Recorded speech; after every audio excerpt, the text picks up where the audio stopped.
Thank you, Malcolm and Irene, for participating in our oral history project. So can you all kind of talk about growing up, where you both grew up?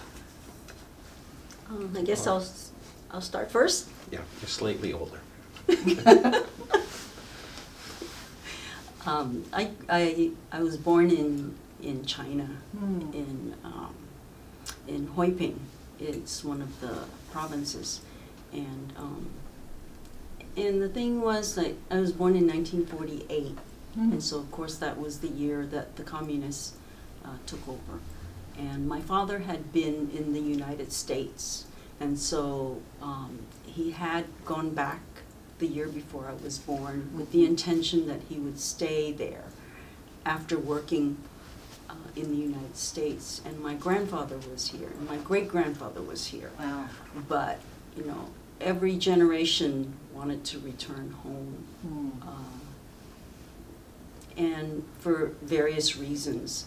And but my father left very shortly after I was born, and so I grew up in China until the age of 5. And it's a village, it's a farming village, and there are no stores around. So when people talk about farm to village, this was really farm to village. It was like your backyard and the farm to the table. There were no stores around. You had to go quite a ways to get to a store. And so whatever you ate, you had to grow. And so we were very self-sufficient back there. And my father would send back money so that we could live there. But he wanted us to come to America because it was obvious that the communists were making changes in the way landowners were perceived and the way the government was handling expatriates.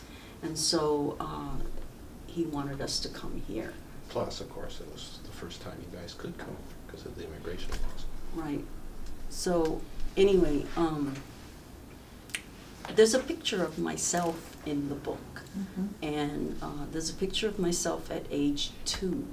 And there's my mother holding my baby brother. And the thing about it is that, she looks very sad in the picture because it was taken by, they had photographers traveling into the villages. You didn't go somewhere to take a picture. And that's why everyone has the same clothes and the same chair everybody's sitting on.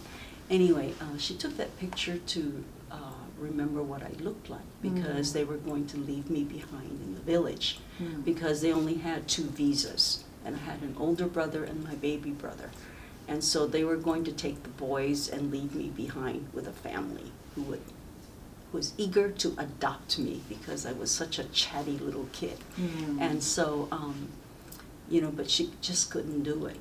And last minute she just said, I can't go to America. So of course they lose all their money that they paid for the visas and everything.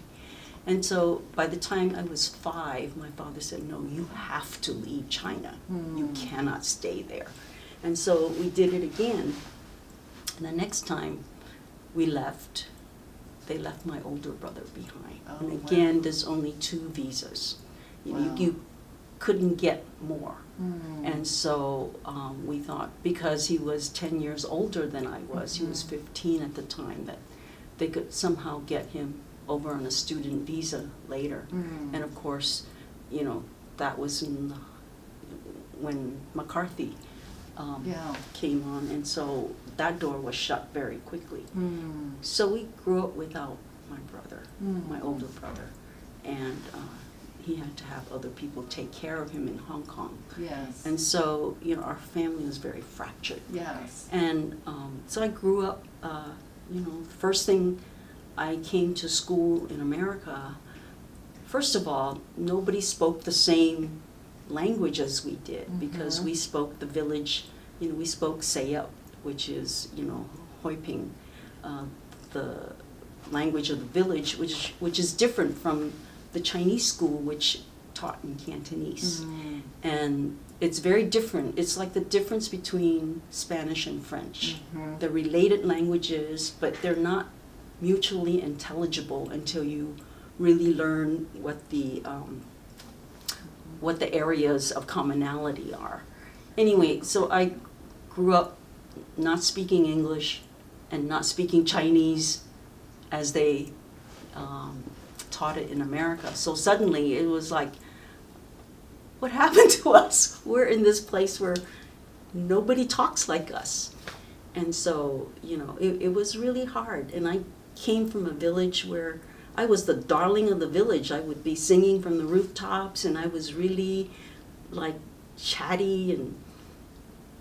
But once I got to America, because it was sink or swim in English, you were not allowed to speak in Chinese. I didn't speak for years, and even as a college student, I didn't speak up. I found it very hard to speak unless I could speak perfectly. And so throughout my elementary school and high school, I really was really quiet. And you know, I had lots of thoughts and lots of burning passions, but I couldn't get it out. And it wasn't until, I think after college, that I became a terror. So anyway, Malcolm can talk about his childhood. Mine is complex in its own way.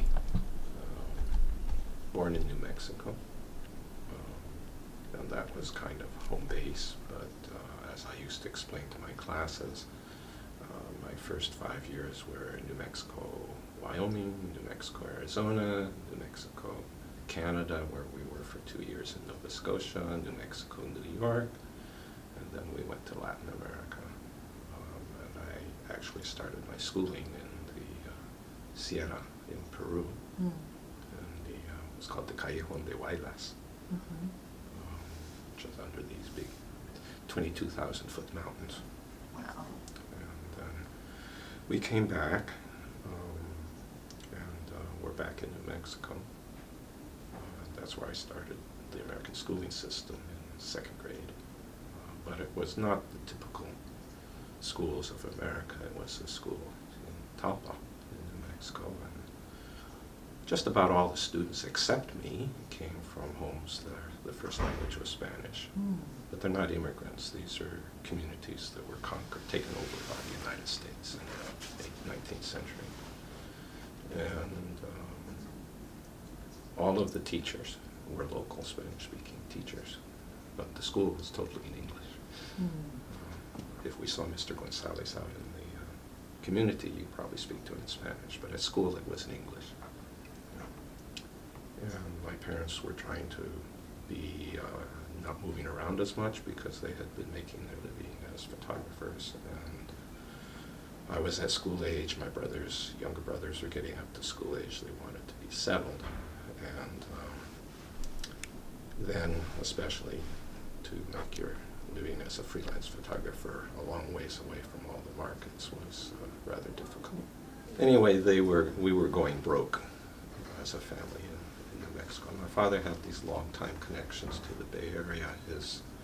His family had come to the Bay Area in 1919, and he had grown up with a split back and forth between New Mexico and the Bay Area, so he had lots of connections here.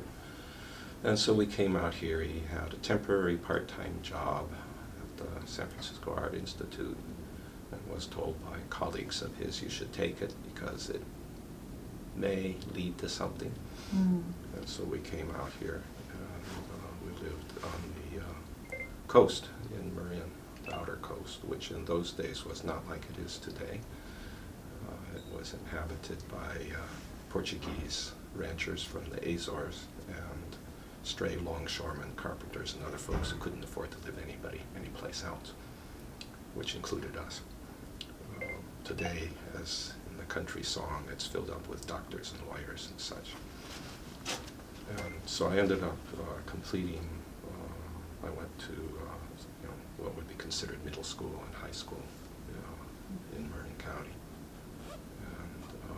And eventually came here to San Francisco State, where, in fact, my father was by then teaching, even though he had never finished grade school. He had gotten jobs in the, over here in the Frederick Burke Education Building, and also in the anthropology department, teaching various things related to the use, of photography, but also issues related with cross-cultural education. But I came here because I knew they couldn't afford to send me anywhere else. And besides, I really was not interested in the other places. And we met, according to her, in the first day. In reality, about 2 months later. But we were in the same class. Yeah, but I never spoke to him.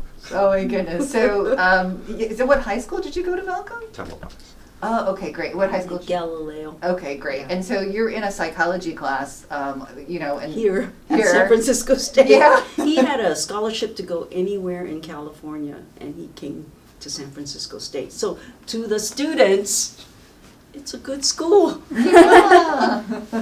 And so you were in the psychology class, and you talk about it in the book. You know, he was kind of soft-spoken, and Right. yeah. I, except for teachers, I had never really talked to a white person, you know, because I lived in Chinatown. And, you know, we're just, you know, you really didn't want to cross Broadway Street. I mean, you knew you could go to Washington Square. It was there, and it had grass. But you knew it was really for the Italians. You knew it wasn't for us. And so today when I see Chinese ladies exercising and doing, you know, sword dancing and fans and everything, it's just like things have changed. Yeah. Where did you live in Chinatown? What were your I lived on Stockton and Pacific, but before we lived there, we lived in a residential hotel. Now, for those students who don't know what a residential hotel is, it's a set of rooms, and you don't have a bathroom to yourself. You have to share the bathroom, one bathroom with the entire floor. There are no showers, and you don't have a kitchen. And each room might have a sink, but that is it. And so usually families live in one room about the size of... About from here to there. Yeah, to this place. So, you know, people are stacked up, and all their possessions are there. And, you know, we lived in a residential hotel first. And then we moved to Stockton and Pacific, where, you know, my father had connections with people, and they were able to get us a studio apartment there. And that's where I grew up. So I grew up in Chinatown. I went to Chinatown schools. You know, all of our classmates were Chinese. Maybe one or two were part Chinese, but, you know, I really didn't have any association with, you know, white people. And then I met him. You were in class. What were your kind of, I mean, can you talk about how you all kind of met in psychology? Well, I mean, the teacher, what was her first name? Anyway, Beatty. Yeah.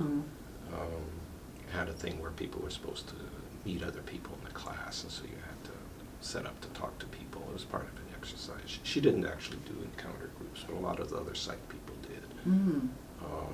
So it was kind of like a pair of shares. You wanted. Yeah. Oh, and so you were in the same pair. You were paired. Well, No, you know, you had you had to choose somebody, so I decided to ask her. Oh. Yeah. So I said, oh, okay. Why did you choose Irene? But she's been asking me that a lot. My answer is, why not?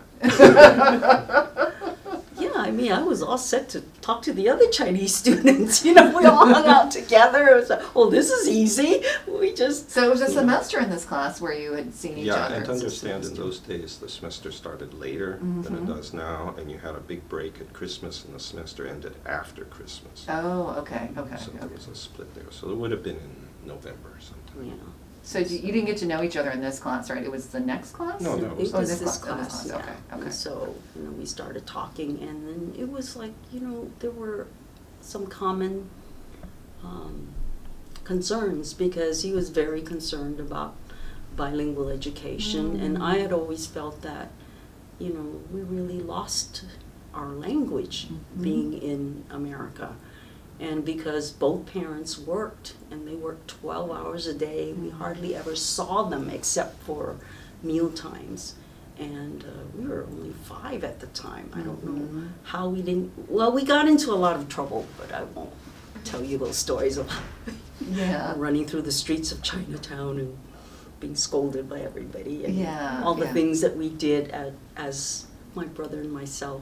I was 5, he was 4. Oh, and we got wow. into a lot of trouble. You were- Anyway, yeah. they had to work. There was Yes. no way around it. Yeah. My mother was a seamstress, and my father worked in various stores. And so they didn't have time for us. And so, it's like a lot of people my age, we could only speak kitchen Cantonese, we call it. You have a very limited vocabulary, but our parents, my mother couldn't speak English, and even though she went to really didn't speak Cantonese either. yeah. But anyway, we just spoke the our dialect. Wow. And my father, of course, he could speak some English, because he had been in America for a while, but he didn't speak Yeah. to us. We only spoke Chinese at home. So, Well, you see, when you're asking about meeting, is one of the relatively early things I asked her was about language, because I was a little puzzled on the campus that the Chinese students always spoke to each other in English, whereas in New Mexico in those days, the people both in the Spanish-speaking community and the Tiwa community, the Pueblo community that I family had close associations with, everybody spoke in their own languages in public. There was no hesitation. But here, nobody at the campus knows what's going on. Oh, okay. And so I did actually ask her very early on what they spoke at home, which I think impressed her. Oh, okay. And so, it was like the first time that I started thinking about a lot of issues like that. That why did we have to give up our language? Why did we have to give up, respect for our parents? We had teachers in school that denigrated our parents, and and so, it was something that was kind of welling inside, but you couldn't express it because we were so pushed to succeed in school. So we learned how to do footnotes, and we learned how to read all the Western classics, and we read all kinds of things from world literature, but we never read anything by anybody Chinese. And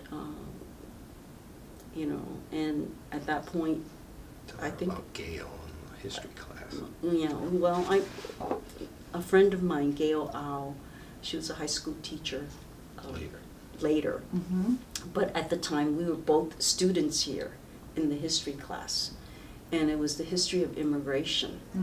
And we were learning about all the European immigrants, the Irish, the Italians, and all these people, Jewish people. And she finally just raised her hand. She said, "Well, what about the Chinese?"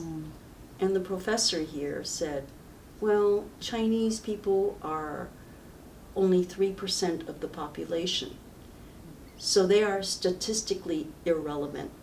Wow. And so she just walked out of the class. I wasn't as brave, but I really admired her for that. And He was a nationally recognized historian. yeah, and so here is a professor who was a specialist in immigration and considered us statistically irrelevant. Wow. And so, things like that happened in high school too. He wasn't the only one. And I think he was a good person, a good professor, but not knowledgeable. And so, you know, all these issues, you know, were brought up to the fore because there was a lot of concerns in those days about poverty and doing things for the country. And so, you know, but we couldn't see a pathway to that. And for us in Chinatown, you know, if you were a girl, there were only a few options open to you. So you could be a nurse, you could be a secretary, you could be a teacher. So I said, I don't like needles, so nursing's out. Yeah. I'm bad at math, so accounting was out. And so, maybe I'll teach. You know?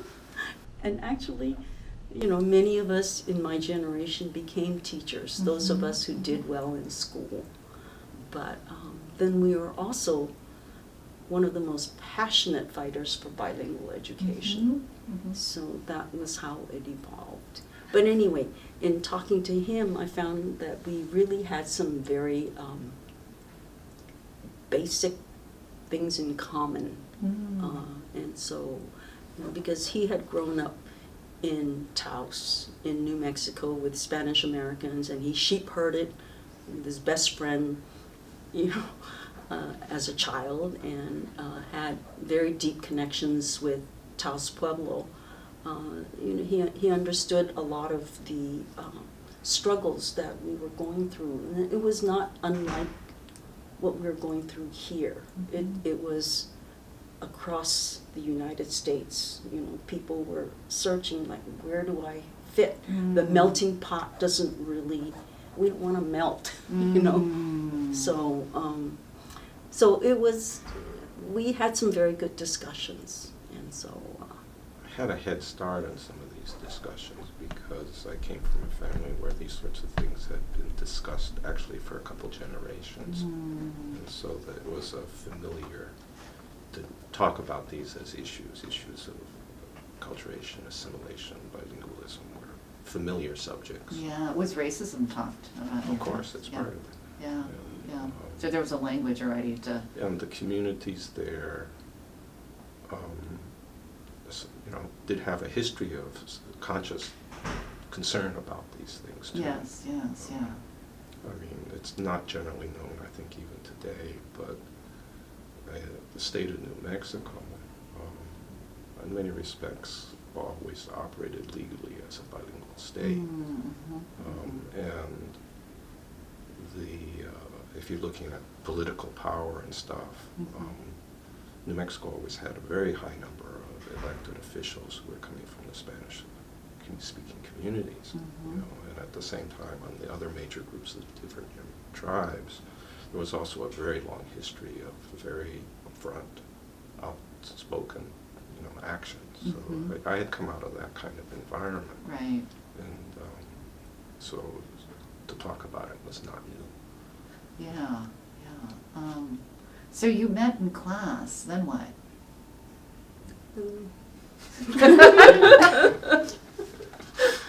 And you know, When did you all, you know, when did you all start dating? well, it was Gradually. really, it was Oh, very gradually, gradual. okay, Yeah, okay, we yeah. were friends Oh, first. friends first, and, okay. And you know, honestly, I knew that the implications of being involved with someone other than Chinese was going to be very difficult.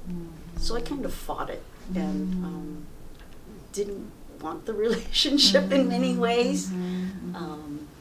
And I knew that, you know, you didn't cross racial lines in those days. You didn't even cross, like, you know, even marrying a Chinese marrying a Japanese, Especially not Chinese, Japanese. oh yeah, and Chinese marrying Koreans, Chinese marrying other Asians It was a big deal, yeah. was not accepted. Right, I mean, right. that was a big, you know, Yeah. threshold to cross. So.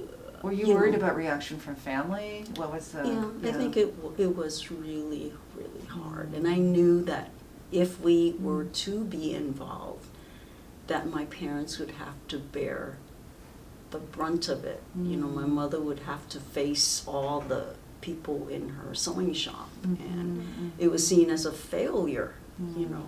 And my father, because he was very active in the family associations, he would have to say my daughter married out, and that was a disgrace. Mhm. And they both would have to carry that burden. And parents in those days, they worked very hard, Mhm. and it was the success of their children was their success. Mhm. So to have someone marry out was Mm. seen as like, But also your dad, having been here in the 1930s, Mhm. had experienced, in some respects, the peak of discrimination and Mhm. stuff, and so he really didn't like white people, Mhm. you know. with good reason. Mhm. Yeah. Mhm. So,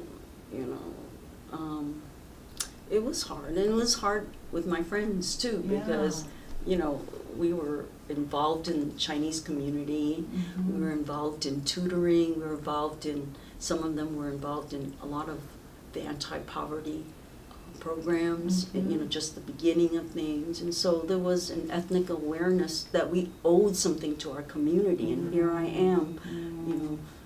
seeing someone outside of the community. Mhm. So it was hard for him too. It was hard for me. But I think it was easier for me, for not just for the obvious reasons, but also because I had spent most of my life being frequently the one and only Anglo kid in the whole community or in the whole school and things Mhm. like that. So I was used to being the odd person Mhm. out. Mhm. How about your family though? When what was? I think their biggest concern was they thought she didn't talk. Oh, okay. Too quiet. So they didn't have fear of sort of like. Out marriage, I don't think was particularly an issue. Okay. Okay. But there was concern about other things. Mm. And when we actually did finally get married, my father asked Jim Hirabayashi, does she ever talk? Little Did they know? did they know that later on, no one could shut me up. So your family was okay. You know that you weren't worried about that, and Not at that level. but then did you also sense the tension that Irene might I face knew- from I other knew it Asian was- I knew it was Americans? gonna be there, yeah. Okay, you knew it was going to be there. But I mean, also it's complicated because even by the next semester I was meeting people, I knew Laureen and I was meeting within a couple of semesters, I met most of the folks who were involved in the strike. Yeah. Well, it was an interesting time because other folks have mentioned this too, because it's the streams of ethnic consciousness, right? And kind of a pride, and and at the same time, if folks are mixed or in a relationship with someone of a different race, that tension, we've heard that actually. Right. Yeah. And it's different now, And later on, my mother, much later in her life, she says, she couldn't find anybody to marry her, so she married a white guy. So how many years were you dating before you told your mom and dad? Like almost 5 years, 4 years. Wow. It's just and also I was always conflicted about it. Conflicted, yeah. Even up to the point where we were going to get married. I said, should I really be doing this? And how did you also navigate, as people were sort of having this increasing ethnic consciousness, racial consciousness, but this pride, the yellow power movement, how did you navigate that too? It was really hard because, a lot of my friends said, you sure you really want to do this? And to be fair, I mean, everybody talks about it as the interracial thing, but the really big thing in the long run is culture, and to the degree to which people can adapt to the differences in cultural expectations. So there's a lot of very legitimate concerns. Yeah. Right, because, the few people that we did know who married out, many of their marriages were very troubled. And a lot of it is because, when you're young and in love, you think, we can do this.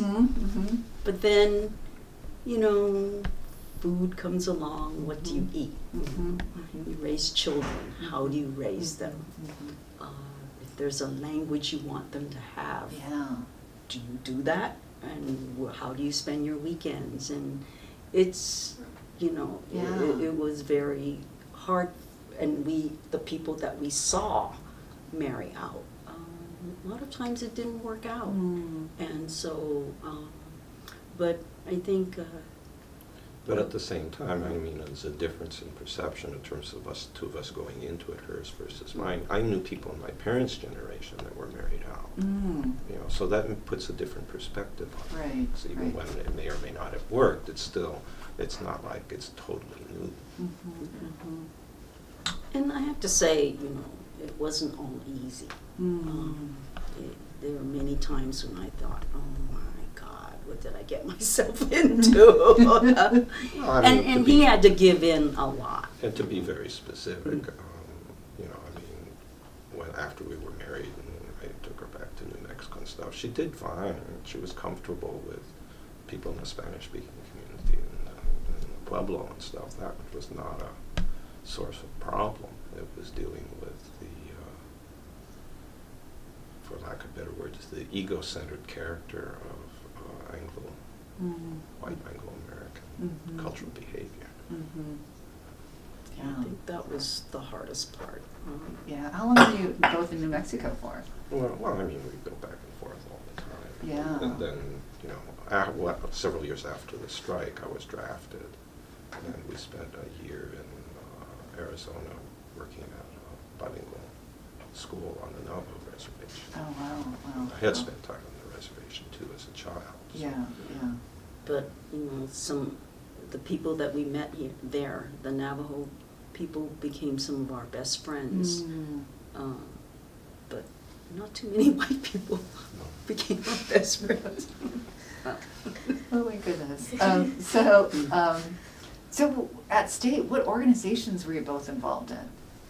Well, originally, there were, the strongest organization on campus was the Chinese CSIO, I've forgotten what Chinese it was. Interscholastic.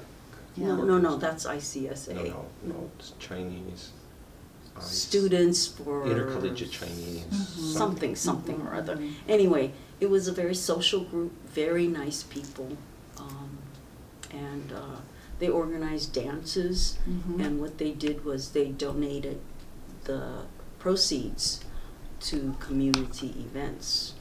But they're they were mainly just social. Yeah, they were mostly a social organization, and I liked them, but I wanted something more Mhm. because, just looking back on how hard my mother had to work as a seamstress Mhm. and what condition our community was in. Mm.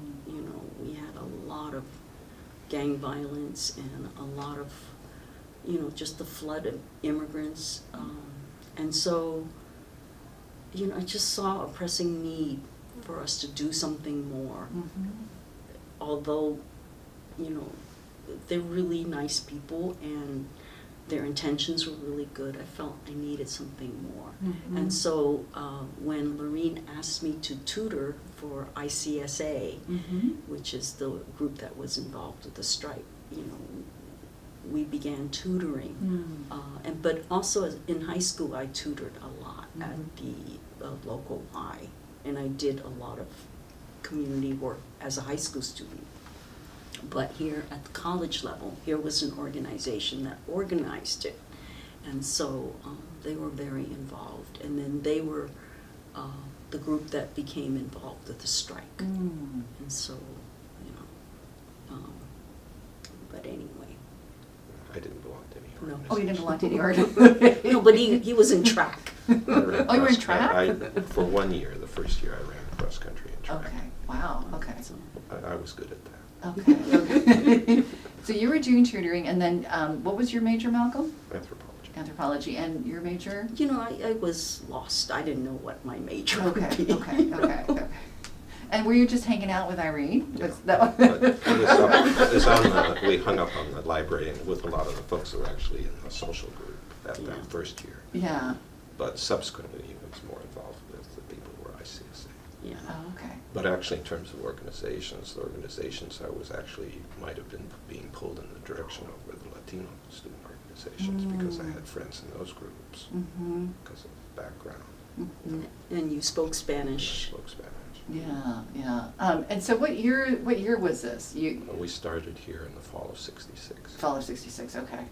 And so at what point did you get involved in the activism? What year was it? And well, all of that stuff built up slowly. Right. I mean, ICSA wasn't even formed till '67. Yes, yeah.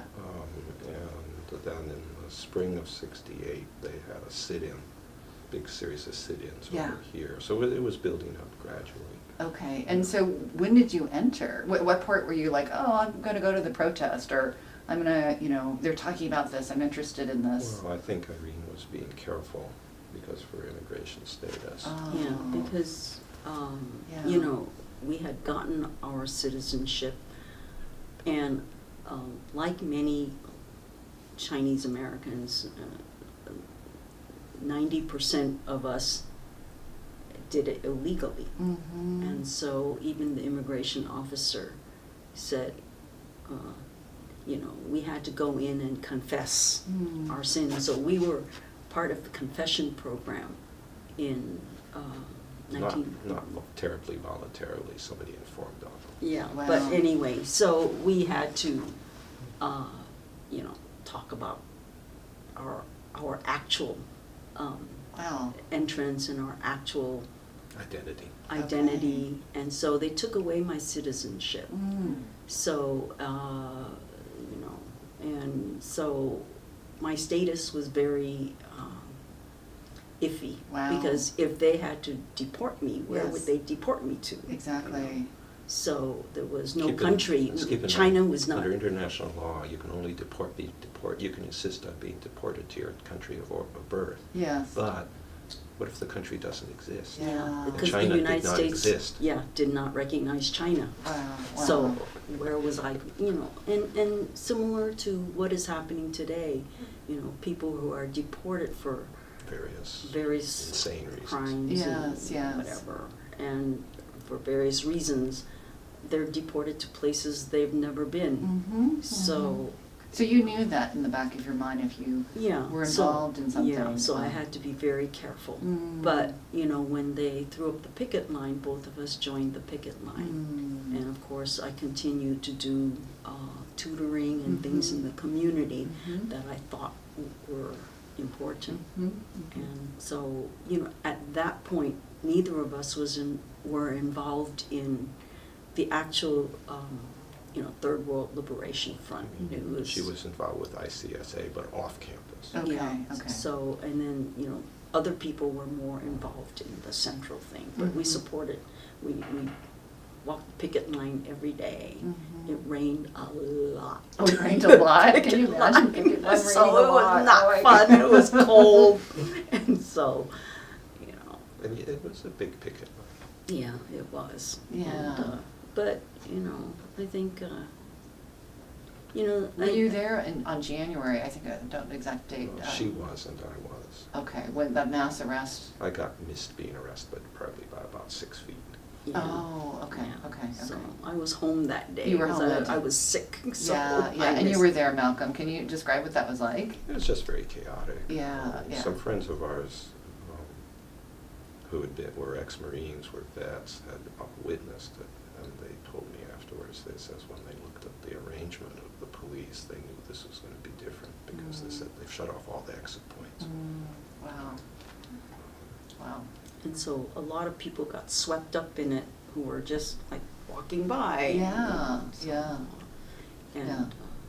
so, I think it's always glamorized, that part, Right. strike. Right, And it's right. called the strike. Yeah, But right. it's actually only a very small part of what happens. See, we have a problem, I think, in terms of what are the ways to address whatever the pressing need of the moment is. And the thing with the strike is, I think we would agree it was necessary, but at the same time, there were a lot of unpleasant things about it. And some people get all wrapped up in the action of strikes. And so because when you're doing action and you have things like that, you feel at least at that moment you are doing something. Whereas a lot of other type of activity that maybe is very important in the long run doesn't provide that kind of, shall we say, adrenaline boost. Yeah, yeah. Some people become junkies to that kind of high of demonstrations and strikes, and I'm not sure that's at all productive, even when these things are necessary. Right, right. Also too, in terms of, the BSU and sort of the Black consciousness that was emerging at that time period, how did that impact you? Impact you both? Or did it have an impact? Well, I think, they were vocal and they expressed all the concerns that we had, and they were bold. I don't know if we could have been the the face of the movement, and I think good for them that they were brave enough to do it. But also, like,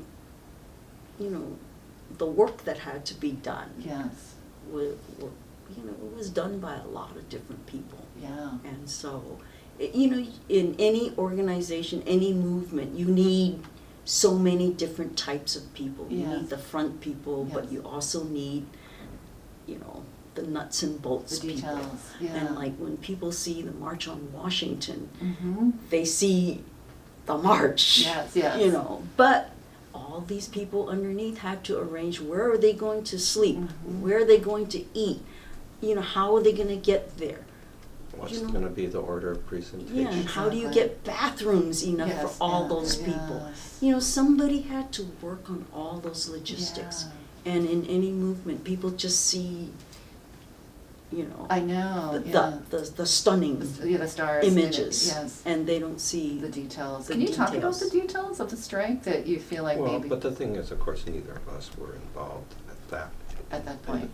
No, we're involved in the strike as just another person on the picket line. Right, rank and file. We would talk a lot.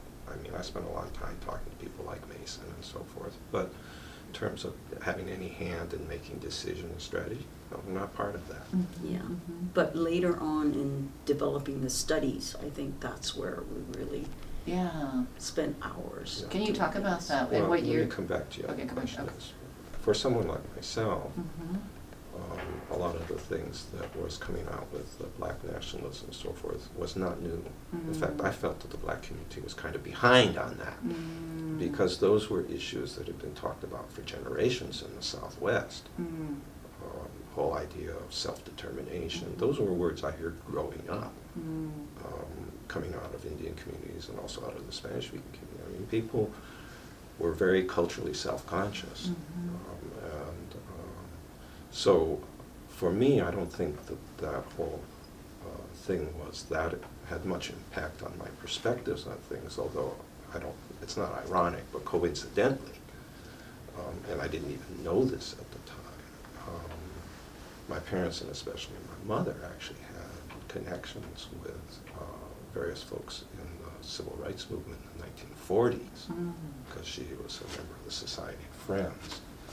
And so people like Bayard Rustin were a family friend. She knew a lot of the major art figures in Washington, D.C. They were friends with, various folks. She took pictures of Thurgood Marshall for the CIO as an integrated blood drive. She knew about that. In fact, later on when I visited the Smithsonian and they have the lunch counter from the sit-ins, she started laughing. She says, that wasn't the first sit-in. She says, we had sit-ins in Washington, D.C. in 1943. And she said, but we were ahead of our time. She said, all we succeeded in doing was changing the lunch counter from all white to all black. Wow. So my perspectives are coming to a very different from most other folks. But anyway, going forward. Yeah. So then, okay. So then there's the strike, and then. So can you talk about sort of what points you feel like it sounds like more kind of the after the strike. Well, I think the strike was very, very important. I think for both of us, and having a realization of how complicated these kind of processes can be, and how easily they can go off the rails. Okay, the dangers of chaos. Actually, a family friend of my parents has talked about demonstration. He says a crowd has the mentality of a 3-year-old. And that's why it goes back again to what Irene was talking about. What's underneath, what's not visible, is really important, because it's that foundation that's laid for whatever the action is what's going to keep it from being just chaos that doesn't produce anything. So I think the strike was very educational in that sense. Yeah, and I think people have to understand the role of the faculty strike in this. I think that's not talked about very much. Yes. The strike would have failed if the faculty didn't also strike. And I have to say, some of the faculty struck to support the students, but some of them struck because they wanted other things. Oh, really? Yeah. Oh, so they did strike because they wanted other things? They wanted a raise. Oh, okay. Oh. So it was beneficial. And they were trying to build a union movement. Oh, so that's, yeah, And we so- talked about labor being involved. Yeah, so Yes. it was like, it's not Interesting. all that altruistic. You're right, you they're know. trying to build up their own movements. And we heard statements from some of the faculty who were involved in that, they didn't really respect the students, but they saw it as an opportunity for their own interests. So, Which was true of a lot of other people too. yeah. Right. Oh, can you talk about, like, who were the other folks? Well, I mean, Joe Alioto and Reagan, they used it for their purposes. Oh, yeah, yeah. And of course, Hayakawa. Hayakawa used it for his purposes. Yes. Everybody had their fingers in. Yeah, so it wasn't as pure as, some of the, But some of the things that happened Description. actually because of the pressure, not just of the union, but of the academic senate in the fall, are very, very interesting, because I think they had major impact in ways that I'm not sure everybody really thinks about. This is before Hayakawa became president. And with the pressure from the faculty, they had all these colloquiums. And of course, the big ones were in the big theater, but they also had people meet all around the campus. And so the Third World Liberation Front would send representatives to meet with this department and this school and that school, and to explain and push forward their positions. So you had people like Penny Nakatsu going around. She was a big part of that. So everybody had to learn how to explain what they were doing, what the goals were, what the purpose was, not only as speakers in front of a big crowd, but to even smaller groups to put the positions forward. And I think that the importance of that has been underestimated. Because if they hadn't done that, then the strike would not have had the kind of support that it did. Yeah, so they were going to do, different entities and speaking. And of course, they were educating. also doing that off campus. Yes. With community groups. Right.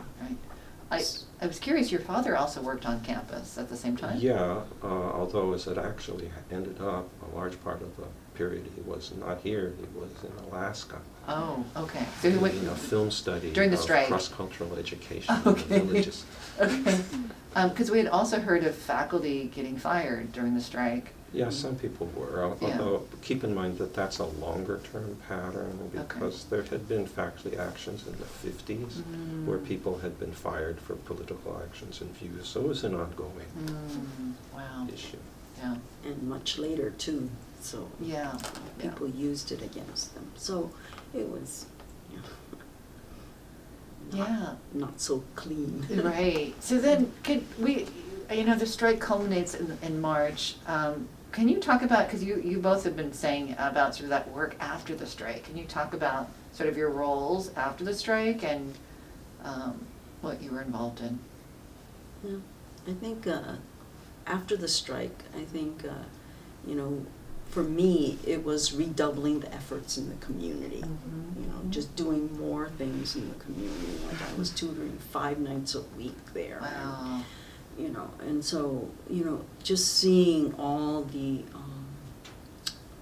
problems and issues that people were facing, you know, our community had swelled, and we didn't have too many social services to assist them, and so, you know, that was what I was doing. But Malcolm participated in the planning group.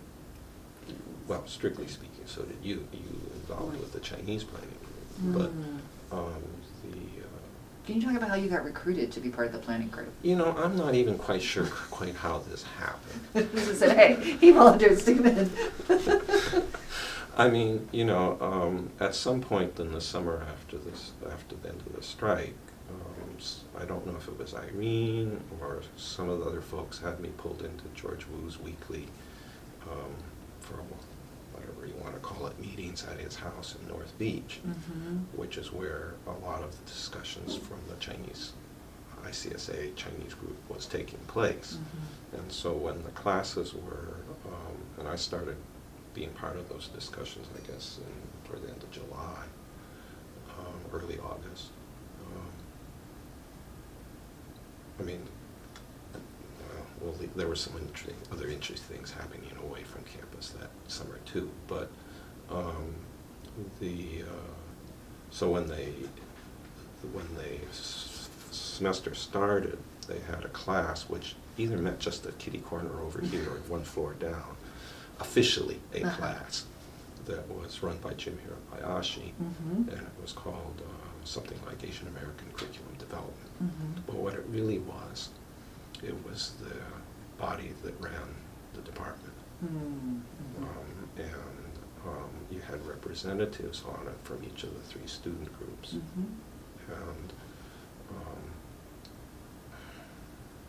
I'm blocking on her name. Penny? Not Penny. Gordon and Dorothy Yee signed me up for that class. Okay. Okay.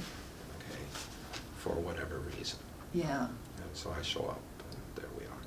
Oh, okay. The thing is that he wasn't totally accepted. You know, you know, there were people from other groups who Didn't know me. Who's this guy? You know. Penny Yeah. had met me. Yeah. And some of the Filipinos had met me. But Okay. a lot of the people had not met, outside of the Chinese group, had not Right. met me before. Right. So I think Jim Hirabayashi, who had known Malcolm, Yes. and Jim is an anthropologist. Right, you know, right. And so he knew Malcolm's father, so he Mm. vouched for him. And George Wu also stuck up for Malcolm. Yeah, 'cause Said I'm gonna he's say- going to be valuable, you know, Yes, because of his perspectives. Yes, yeah. And so people did vouch for him, and you know, it wasn't an easy Right. acceptance. Yes, You know, yes. because here is ethnic studies, Yes, and then you yes. have, you know, somebody, you know, who was considered an outsider Right. participate in many of the decision making.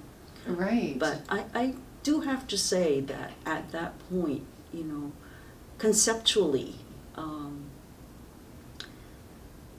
for the Chinese section, it was brilliant in what people were trying to do. First of all, we had some community historians, you know, Phil Choi and Him Mark Lai, and they, you know, Phil was an architect, and Him Mark Lai was engineer for Bechtel. Yeah. But they had done a lot of the legwork in Chinese American history. They went through slogs of newspaper articles, and they had a pretty good grasp of. And you had folks Wow. like that, like, what's his name that died really young in the J community? Paul Yamazaki talks No, about some of them. Anyway, there were some people like that in the J group Yeah. too, less so in the Filipino group. But, so there were people that could provide some content and structure. Right. And Alan Wong was the head of the Campus Y that first year, and she actually worked for Alan, theoretically working on Y stuff, but in fact Alan had her doing Chinese American history. Wow. Wait, was Alan like a staff member on campus, or Alan? He was an employee of the church, so it's the college YMCA. Oh, college Yeah. YMCA. Okay. Because what they had was they had a hangout for students. Yeah, yeah. And so, you know, the Y provided, it's like a chaplain service. Yeah, in you know, Chinatown. on campus had here. it Oh, was on on campus. campus. Yeah, Amazing. and so when he was hired, he was the first probably non-white person to be hired to be a campus coordinator, for basically a Christian service for the students, to help students, to organize activities for students. Yeah, theoretically. But in his role, it sounds like he was trying to use his time to make sure that and he that the reached out studies was built. to the Asian American, and so, Wow. Yeah. So anyway, So would you say Alan Wong was pretty a key figure? He's really key for some other reasons that are not so much related to campus. Okay. Because he and Larry Jack Wong and who was the other person? Anyway, in the late 60s, when they were starting the war on poverty, Chinatown was left out. Yeah. And it was Alan Wong and Larry Jack Wong and some other folks who went and harassed the feds and took them on tours of Chinatown and showed them films and pictures and stuff and convinced them that, hey, Chinatown has poverty too. So his really big important thing is not so much a state, it's in the community. Yeah. And also he spoke out about the gangs and about gang violence in our community, and people were shocked. And he used his church connections to work across different groups, including into the black community. Yeah. And at that time, threats were made upon his life. And it was Dianne Feinstein who offered him refuge in her home. Wow. Yeah. So it was like that. It was that serious that. Well, we've been reading about, Chinatown Rising talks about Fong Torres and his brother. That was later. Later being murdered, yeah. And so, at that time, people were ducking their heads and saying that we take care of our own in Chinatown. We don't need social services. We don't need any of this. And a lot of people didn't want the, exposure of Chinatown poverty to outsiders because they wanted to control, the funds that were coming in and all of that. And so it was... And also the long history of anti-Chinese movement, immigration restrictions and all that meant that the default mode is don't let anybody know who we are or what we're doing. Yeah. But at that time, Alan Wong and a lot of the social workers were the first ones to say, open it up, tell everybody. And of course, George Wu was coming at that then from the Ganyan. Yeah. And that was really brave of him. Right. People really don't understand how much he risked his life. Yes. Because people saw him as a gang member, leader, the father of the gangs. But he wasn't. He was just a spokesperson for them because they could, they didn't feel like they could speak. Articulate. Although during this break, did the TWLF reach out to George and say... George was already part of the picture. Oh, he was already part of the picture. Yeah. Okay. So anyway, but I think, George is very modest, and he will never...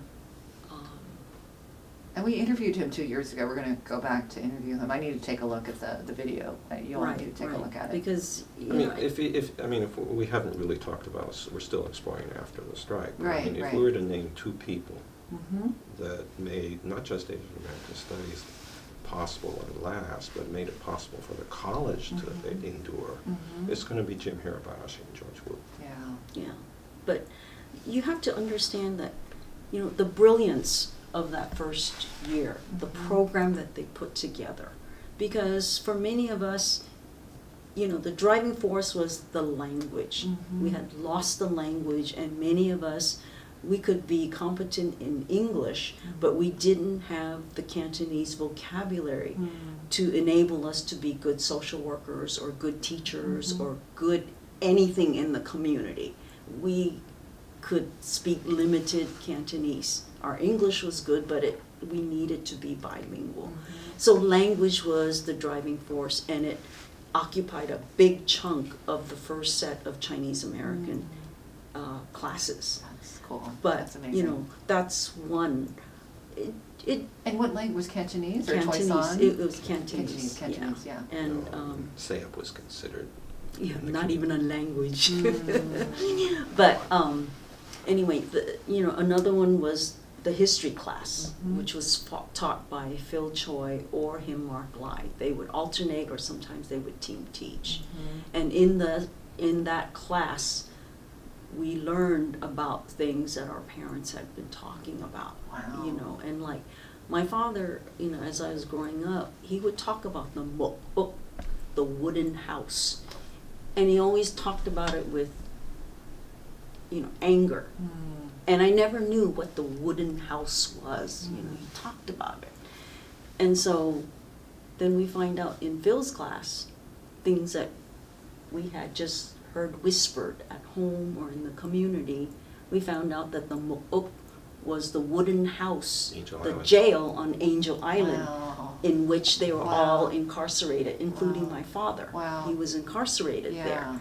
And so, you know, Wow. suddenly things made sense that, Yeah. you know, even our parents didn't want to talk about. And of Mm. course, our parents wanted to shield us, you know, so that we could Yeah. not have the burden of the discrimination that they felt, Mhm. and that we could be free of that in Mhm. this country. Yeah. But, you know, suddenly we found out that, no, you know, they had a lot of legitimate Mm. gripes and a lot of legitimate, you know, suffering Mm. that, Did you actually take the classroom, Phil, or Phil was I describing? I took the classroom Yeah, film. yeah. And, then It was sort of just increased your sort of consciousness of. Well, also Right. Phil Yeah. was very smart. He put the class to work doing more research. Yes, yes. Yeah, and we had to go up and read things on microfiche. Wow, you know? wow. And we copied down every reference We to went through the Chinese. entire card catalog of the library trying to find anything that had any information on Chinese Americans. Yeah. What did you find? Not very much, but you had to go through it to find. And that was Yeah. the assignment, did you? And, you know, every week, Yeah. people would, each person would spend a certain amount of time. Yeah. And, you know, everyone here And doesn't so I know went card back catalogs. They to, don't went know. back to information. Card catalog, they have the one search. So I went back and Phil had it all in index cards, and then you could, Wow. Yeah, and you know, it was going through the newspapers of the day, you know, and so then you find bits and pieces that And then you were looking at old newspapers too, it old sounds like. newspapers, to yeah, just- mostly old newspapers. Wow, were you, was it microfiche then, or was, Mhm. you were looking at the full paper? at that No, point? no, microfiche. Okay, okay. So you had to turn. it's actually the rolled one, microfilm. Oh, you were looking at microfilm, micro- okay, even oh, before wow. microfiche. Yeah, so in a way, you were also kind of creating scholarship in a way, like creating. But you see, quite aside from helping Phil, part of the thing that first year was that we, you know, in the course of the summer, they had put together a set of courses, but you Yeah. have no materials. Right, right, there were no materials. You know, you could count the number of books that had been published on Chinese Americans on one hand and have fingers left over. Mhm. And they were all out of print Wow. in any case, not available. Yeah. Okay, and so a lot of that whole first year is, you know, it had a kind of jerry-rigged curriculum to get started, but you had to go back and look at it and decide what makes sense, what do we need to do, how do we need to change it, what do we need materials for, how do we have to redesign the course. Well, to do that, you also have to do the research Right. to find out, well, A, what should be in the course, can we get the information, how do we get it, how do you put it together into a course? And of course, that was the planning group activity, but that's just the top, because each of the groups had their own planning Wow. group that was working on that at the lower levels. Right, so that was the history, but I felt that, you know, there was a community class too, Mhm. that, That was actually the next year. oh, the next year, okay. How often did the planning group meet, every week? We met every week, Okay, for how long?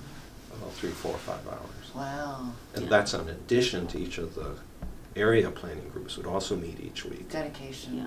What, Yeah. Can you describe that dedication you all were experiencing? Because it's like, We didn't think of it as dedication. what did you think? We What thought of was- it as, this needs to get done. Yeah. Yeah, and you know, a lot of it were students, you know, just who had felt the same thing. Yeah. But, Did you all feel like you were on like this mission to kind of create something that had never existed, and you're like, we're doing something that's so Yeah. Well, it's nice, it's nice to be involved in the creation of things. Yeah. And also as a group too. Yes. You Yeah. don't And, you have know, that I many. know that, when we did that at 40 book, that Yeah. Dan and I talked about it as being collective. We didn't focus on individuals. Mhm, mhm. Partly, we didn't want to upset anybody, but Mhm. also because it really was collective. In a Yeah. way that in many respects, later on, things were not so collective. I mean, there really was a sense of Mhm. if Mhm. somebody couldn't do it, then somebody else would back them up, take it Yeah. over, Yeah. And that was even true during, the strike, but even afterwards, people had to take public positions on things, because there's still a lot of conflicts. Mhm. And people like Mason would tell us, says, well, if you have to represent us, you take your position, we'll back you up, even if we think you're wrong. Mhm, Yeah, mhm. privately we'll tell you, Mhm. you If screwed If up. you screwed up, we will back you up. Yeah. So there's this lot of sense that, you had a lot of autonomy, you could make decisions, you're in the Mhm. process of working together to do something, and you knew, at least within those groups, that you would be backed up. Yeah. So the planning group, so I'm trying to think like a bunch of like 22-year-olds hanging out and 21-year-olds. Well, but they're not all that young, because there were older people who were vets that had come back to school. Oh, that's right, there were a lot of vets too, and we've been hearing about that. I know Yeah. Mason was a vet, and Alfred was a vet. Alfred was a vet, George was a vet. George was a vet, yeah, so they're kind of there was a maturity among folks that were leading it. Yeah. And that's the other interesting thing is, because also in the BSU, there's several vets too that are involved. Yeah, And- a lot of them were. Yeah, yeah. And George had worked as a photographer for Sunset Magazine, so he had been out, In the work world. professionally Yeah, in yeah, the work yeah, in the work yeah, world yes. before being involved here. Yeah, but Yeah. I find it interesting that all of you were gathering and the outcome was to create this class, right? And the materials associated with the class. Yeah, several classes And Several actually. classes. That's yeah. amazing. Yeah, We, and, we had to totally rewrite the curriculum the Mhm. first year. yeah. And Yeah. then also I think, the history part was kind of, That had it its own had an structure. entity, Yeah. The community class later focused on the various agencies and how they address problems. But the one that I thought was brilliant and that was pushed by George was a Chinese art class. Oh. And we thought, Oh. Chinese art? And everyone said, that should be in the art department. But no, George felt that there was a need to talk about values Mhm. and to talk a little bit about our connection to China Mhm, mhm. and the brilliance of the thinking of those times in setting up the first Chinese American section. I can't speak for the other ones, but I have to say that they displayed equal amount of insight and brilliance in Mm. putting things together. But I know that for this one, people were very puzzled as to why we had a Chinese art class here. Mm. But George felt that you needed to get at values. So this is not really an art class. It's a class about values and about how artists in the past have dealt with protest. So, Bill Wu was hired. He came from Dartmouth, I think. And, his approach was that, he showed different slides. He showed a picture of an iris. And he said, you see this beautiful brush painting of an iris. And he said, it's a protest painting.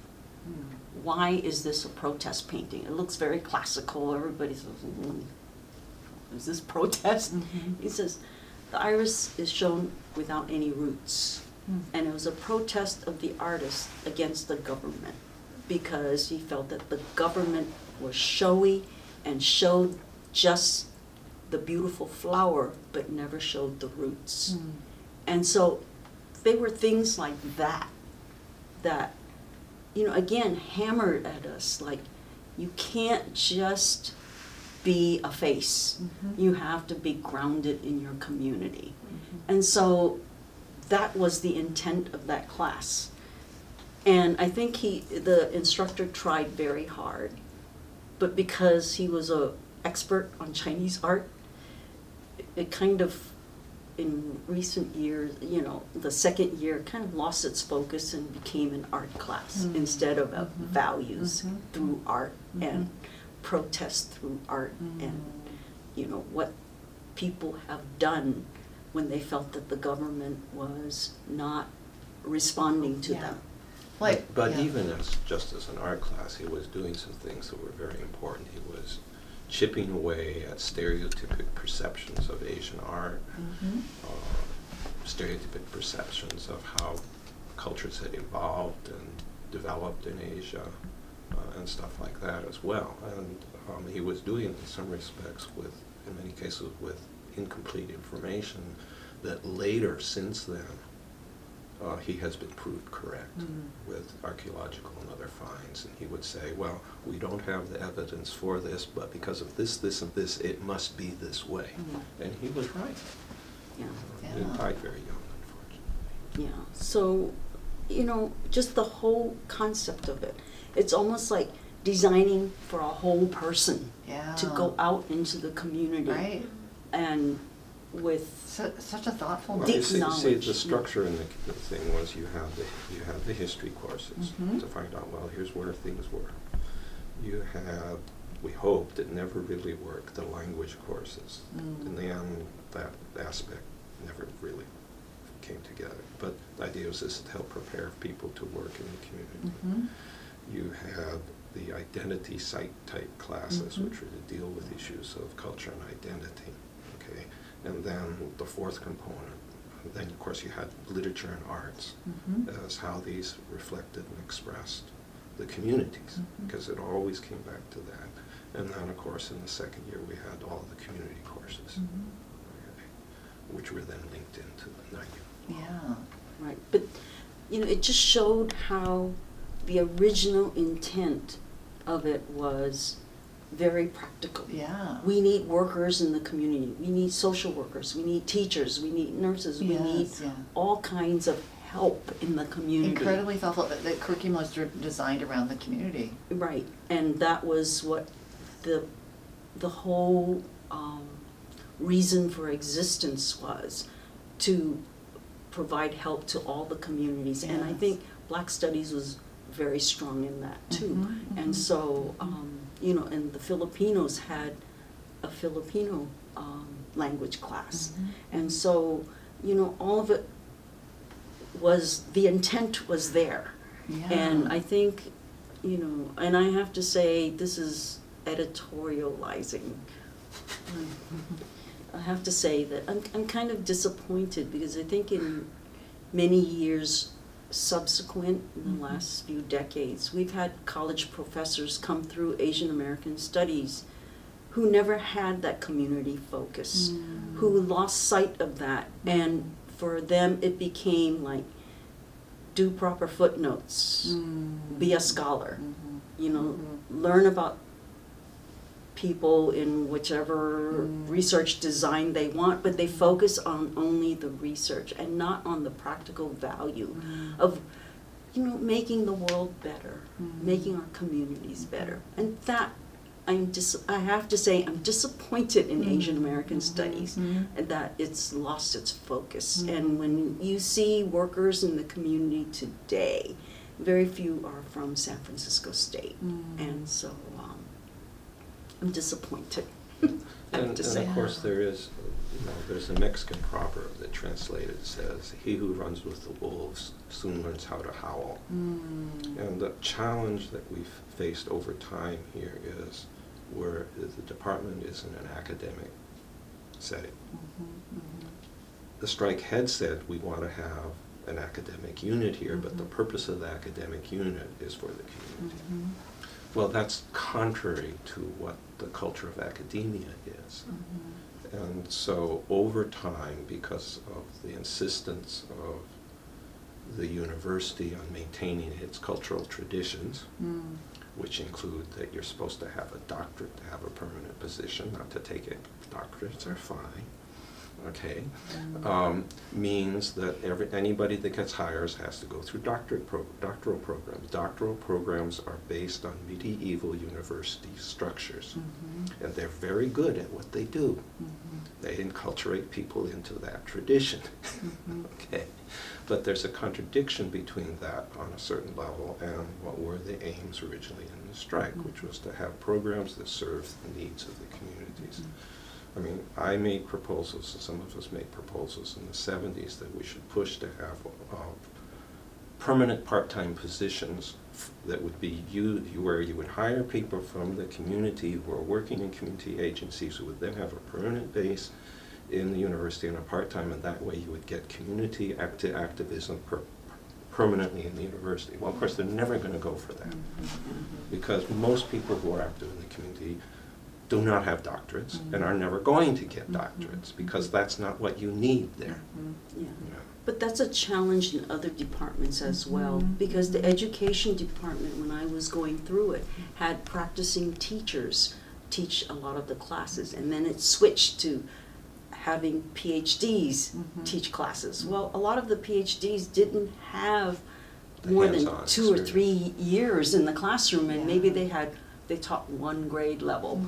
And so they don't have the practical experience that the teachers that I had had. And the education department is one that went all for the PhDs and the EDDs, and so did the journalism department. No, that's not quite right. Is it? Journalism, actually, I don't know if they still manage this, I but for thought many years, journalism journalism fought hard on this. They said they were being pushed, you have to hire people with terminal degrees, sounds like a terminal illness. And the journalism department fought back. They said, we don't want them if they have PhDs. We want people who have worked in the industry. Okay, and because they were backed up by the Professional Journalism Association, they were able to hold that line for a while. I don't know if they were able to maintain it forever. Yeah. So I had a question. So I know, Malcolm, you were involved in helping many of our courses enter general education. So as these courses were developed, I was wondering at what point were people thinking, oh, you know, we Immediately. need to enter all of academia. We knew right away the courses had to be courses that could be used by the students to meet graduation requirements, not just units. Yes, but to meet so not just a class, but a G. How did you know that? Who had it came up very early in the first semester. Oh, that's great. You know, as we were talking in the general planning group, we said everything's got. Otherwise, the students cannot afford to take the classes they need to take. Yeah, and did you think it was going to be really? Did folks think, oh, this is going to be easy to get through these? Well, actually, it wasn't too hard at that time. Fortunately, because of the nature of the academic community at State in the 60s, it had created a circumstance in which we called general education, it was called general studies then, where they had a lot of different classes. So our strategy is we would look and say, what are the courses that meet history requirements? What are the courses that meet literary requirements? And say, here's the description of these courses. Well, we've got a course that does all this. Why can't you accept it?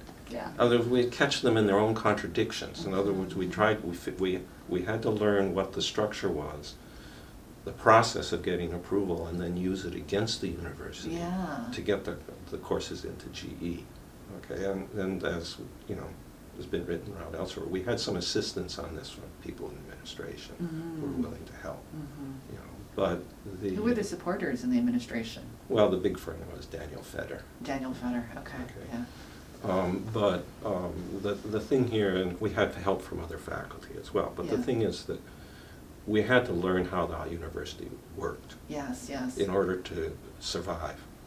And at the end of the first year, Jim Hirabashi was telling his colleagues in anthropology, he says, I have a group of students here who know more about how the university works than all the faculty.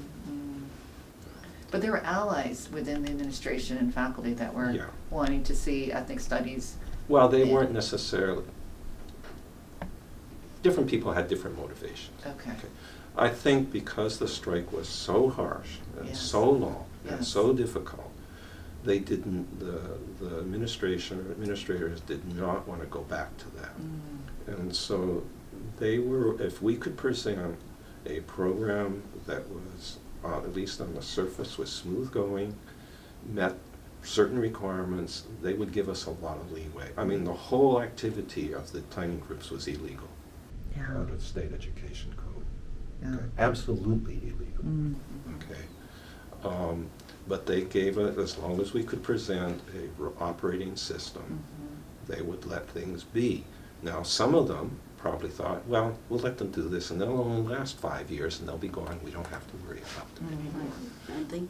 I think that was the general prevailing, Yeah. and then all the Asian American studies and all the classes would be subsumed. The history Or just classes would abolished be altogether. in the history department, and then interesting. people would get back all that, because the departments had to give up time That's right, to that's right. create this, so That's right, it was that's right. not.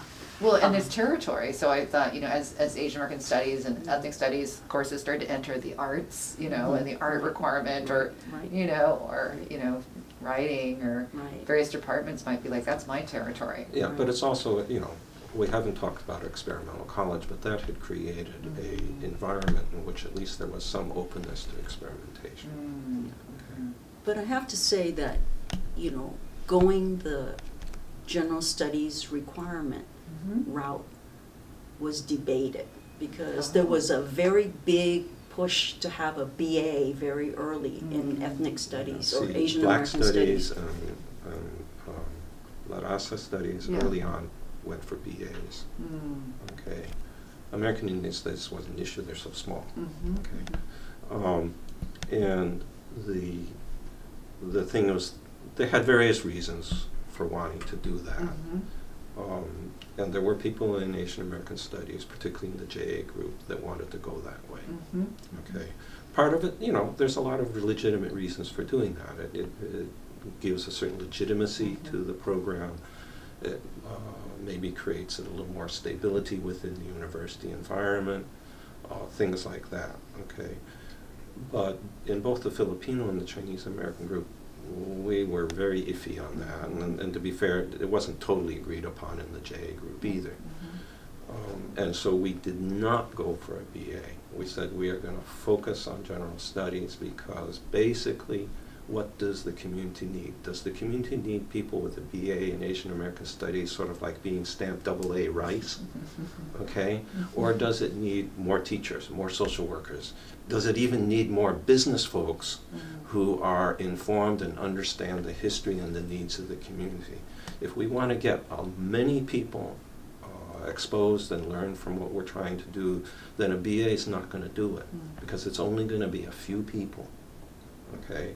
If you want to have real impact, we want to have people that are going to go out and become social workers, are going to come out and be teachers, come out, and for that matter, be bankers, fine. Yeah, geographers. Okay. And But that they have taken these courses, they've been given at least a grounding in the needs of the community, the history of the community, and so forth, so that when they're out there, and whatever their job is, that they will do a better job at that for the community. So we felt if we're going to invest energy, that's where we want it to be. Yeah. and the skills from those disciplines were very important. Mhm. We can't, at that time, There were almost no Chinese American teachers in the school Wow. district. yeah, Wow. There were only a handful, probably less than 5 social workers. Wow. Okay. so, So I mean, Yeah. the need was obvious. Really responding to Yeah. the needs, yeah. yeah. Wow. All right, it is about 3:15. I Mhm. think we're gonna wrap up. Cut. Some people Um, had questions. Okay, Oh, well, let's take some yeah, questions, that's and true. then let's take questions. Oh, my question was, for you, like, you talked a little bit about your, like, interracial dating and the intercultural differences in the beginning. How did you spoke about how your parents reacted. How did your parents react? You said, like, what would be assumed of them, but, like, what happened, if you feel comfortable. Oh, yeah, what happened? I think, We eloped. we had to elope. Mm. They were so upset. And, my mother couldn't face the people in her sewing shop for weeks. She just didn't go to work. And my father didn't speak to us for a year. And so it was just really, really hard. Yeah. And finally, my brother interceded, but it was devastating for me because I was very close to my parents. And we had done this for the community, and suddenly the community was like, you're out, so it was just really, really hard. And the one person that was really of great comfort to me was a woman from Taos Pueblo. When she came to visit, she said, Irene, it's going to be all right. Because she had married out, and both sides did not want that marriage to take place. And she said, it's going to be all right. And so that was the first person who said, wow, okay. Yes, yes. And I can't say that it's over. We've been married over 50 years. And sometimes when you go places together, it's still uncomfortable. People still, and it was hard for our children because their name is Collier. They're not visibly Asian, and the first question anybody asks them is, well, you don't look Asian, And so if the father had been the Asian, I think it would have been easier because then it's obvious, it's a signal. Right, yeah. And so when our son, his children are Colliers, and so when he had his daughter, he said, I want a Korean name for her. Oh, because then it as would a be signifier, yes. a signal that, Yeah. She's not just White, yes, white. yeah. And so he said that, all his life, you don't look Asian, all of our children. Wow, right. And the standard response, even outside of white community, like sitting with him in the fiesta in Taos one time, I hear this elderly couple behind me. Ay, mira, ese indito tan bonito. Look at that pretty Indian boy. Oh, Yeah. okay. Because that was kind of like the default Right, for both right. him and one of our daughters. Everybody assumed they were, American Indian. But, so, I think, it's... How'd your folks eventually? Did they liked Malcolm eventually? They liked him as a person, but Yeah. they're still, and they like the grandkids. Oh, yeah. They Children like the make a big grandkids. difference. Yeah. And Malcolm, you knew you were kind of, as you realize this, did you kind of realize what, I've spent my life entering in places where I was not exactly, Welcome. or at least not familiar. Yeah. Okay. But I have to say, I have to hand it to him that, he took a lot of insults very graciously, and it's not easy for him. And of course, I'm a battle axe, so. But, the thing here is that this isn't to do with the strike, but the issue of these sorts of things is that people like her parents, say that generation, they have a lot of very legitimate reasons to be concerned, okay? And they're not necessarily reflective of prejudice, okay? If you're a parent, you obviously have desires for certain things of your values and culture to be maintained onto the next generation. And any kind of an out marriage, doesn't matter who it is a threat to that. Of course, what they don't realize frequently is that at the same time, the whole culture as a whole is the threat that way. But, here's a very tangible one. And I have to say, a lot of couples don't necessarily handle that well. You'd think if someone marries someone from another culture that they're going to be at least somewhat open to it, but it doesn't always work out that way. Okay.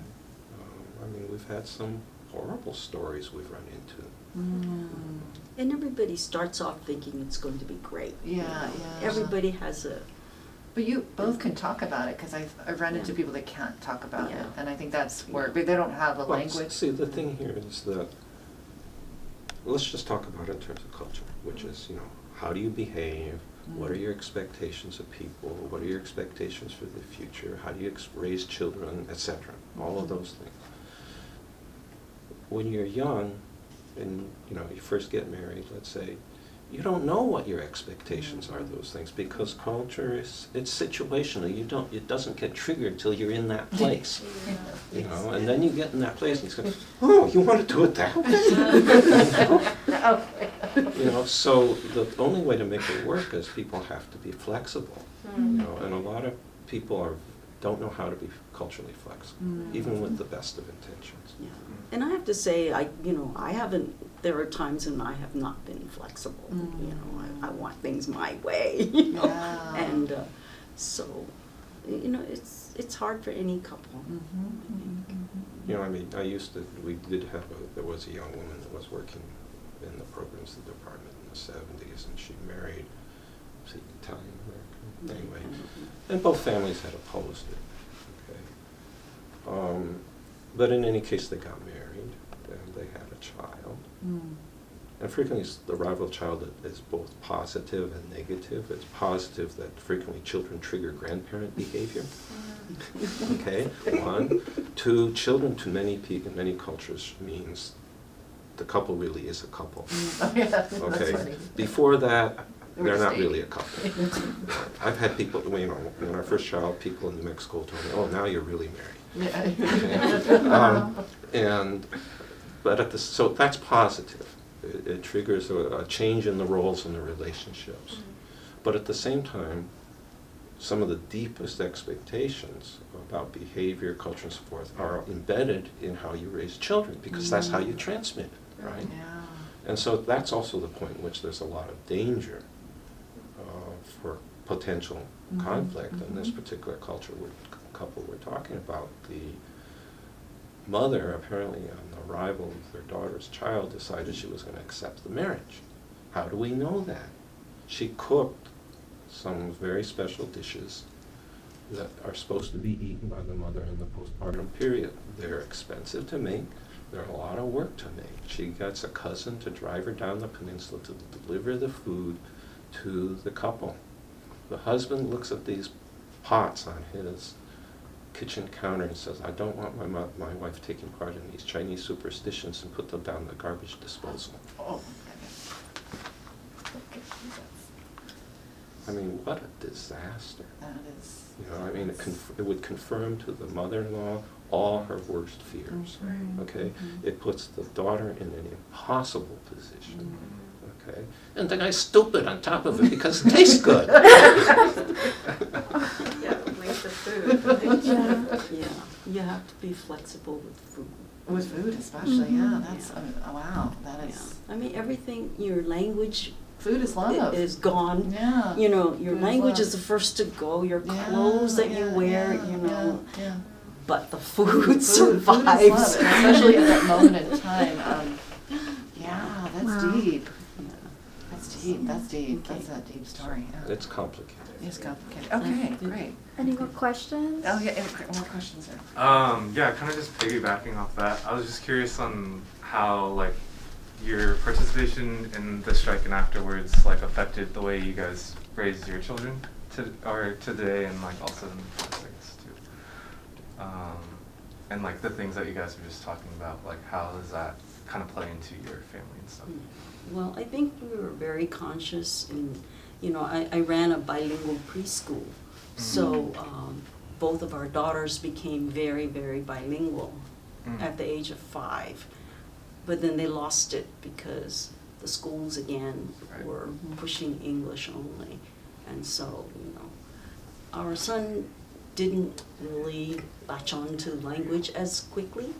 And then later on, I think, you know, they got a lot of dosage of, you know, both my background and his background, because we dragged them to school board meetings and they saw us, you know, speaking before the board, and I said, oh gosh, they Now we know just this want- guy's called a board meeting. and every summer we would go to New Mexico and they ran around, you know, the sagebrush, and so they got a very strong dose of both of our cultures.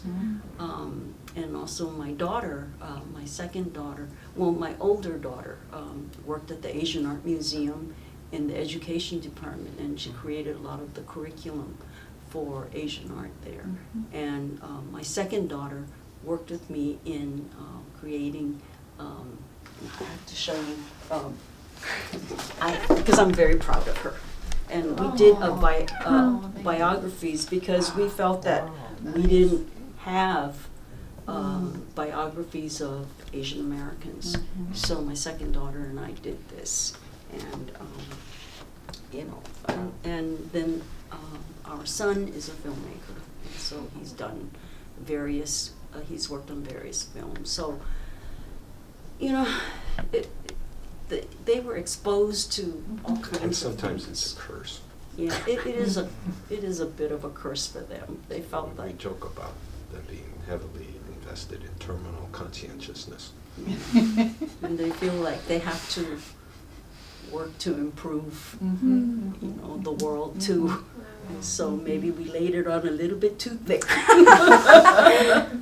But you all are grandparents now too, that's exciting. Yes, then the next generation of victims, the next set of victims. Wow. Other questions? No, I don't have any Okay, questions. Sam? One- Oh, okay, Susie? Yeah, sorry, one last one. Is it bilingual?